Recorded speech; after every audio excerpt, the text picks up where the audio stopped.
Okay, let's take a look at how we can create the hands on the arms. The arms first on Morphe. So I'm going to select the character, and I believe the arm is going to come out from these faces. So I'm going to select those two faces.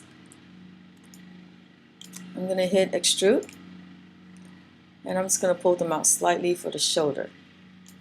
Okay, now before we go any further,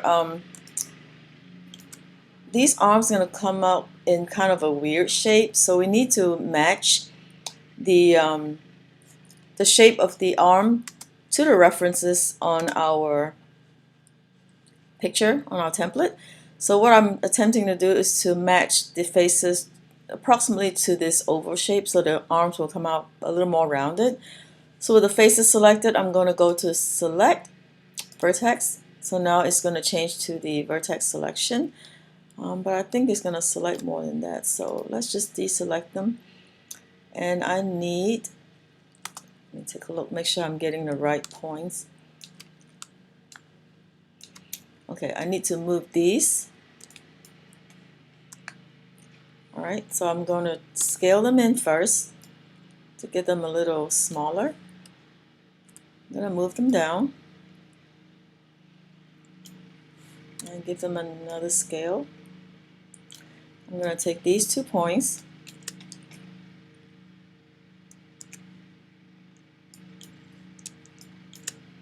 and scale them in. Again, trying to match that oval shape right there. And I'm also going to bring this down slightly. And finally, I'm going to take these 2 points and scale them in to match the base. And I'm just going to move them slightly to match. Okay, so it's going to be something like this. Alright, next what I want to do is to straighten up the points so when the arms come out, they won't be coming out at an angle.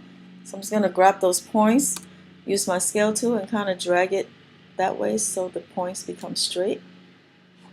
Alright, and now I'm ready to go. So I'm going to go back to select face, and now the selection should be, no, it should be on the faces. Okay, so from the front view, we're going to start extruding the arm. So I'm going to hit extrude. Notice that the pivot point is kind of too high, so I'm just going to hit W to move. I'm going to move that arm. That will be for the upper arm. And this is the shoulder. I'm going to hit G to extrude again, and W to move, and this will be the elbow area. I like to give it a little segment for the elbow, because we're going to bend the elbow slightly. I'm going to hit G to extrude again, W to move. I'm going to go all the way down to the wrist. Okay? Q to drop the tool, right click, vertex. I'm going to move it down to conform to the shape of the arm in the front view. Something like this. And you can also move these down somewhat. Maybe move this back up. And then take this point and move it down. And so forth. Okay? Now, the reason I like to create a bend round about here is if this character is going to be rigged later on, it's good to have a bend in the elbow to kind of sort of tell Maya that, okay, this is the elbow that needs to bend.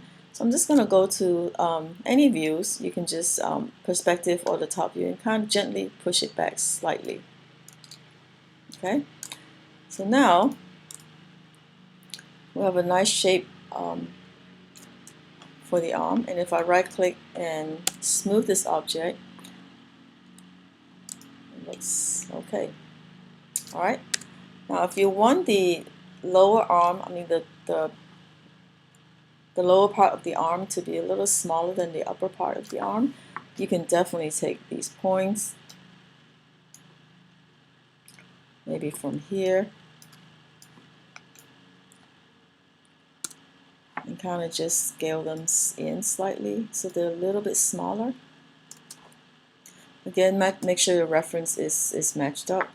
Another good place to do them is from the top view, so you can kind of make them a little bit narrower than the upper arm.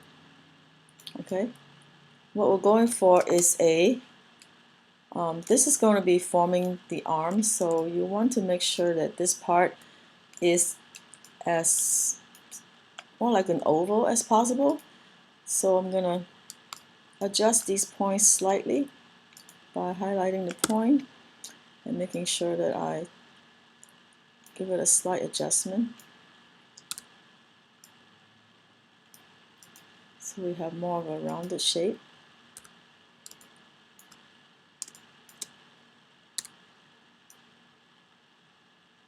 From which to attach the hands to.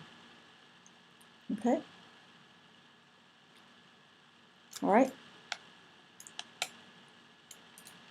You notice that because we're working with instance, both arms are created right now.